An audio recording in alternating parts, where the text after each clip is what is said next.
যশোরের অভয়নগরে বিভিন্ন ঘাটে কর্মরত ২,০০০ শ্রমিকের মাঝে নাবিল গ্রুপ অব ইন্ডাস্ট্রিজের পক্ষ থেকে ঈদ উপহার সামগ্রী বিতরণ করা হয়েছে।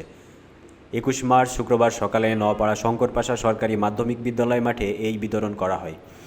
নওপাড়া সার ব্যবসায়ী সমিতির সভাপতি আব্দুল গনি সরদারের সভাপতিত্বে বিতরণ অনুষ্ঠানে প্রধান অতিথি ছিলেন নাবিল গ্রুপের পরিচালক দক্ষিণাঞ্চল কামরুল ইসলাম শিহাব।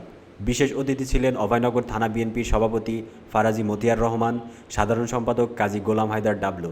এ ব্যাপারে নাবিল গ্রুপ নওপাড়া অফিসের ম্যানেজার নাজমুল হোসেন বলেন, নাবিল গ্রুপের বিভিন্ন ঘাটে কর্মরত ২,০০০ শ্রমিকের মাঝে ঈদ উপহার হিসেবে খাদ্য সামগ্রী বিতরণ করা হয়েছে।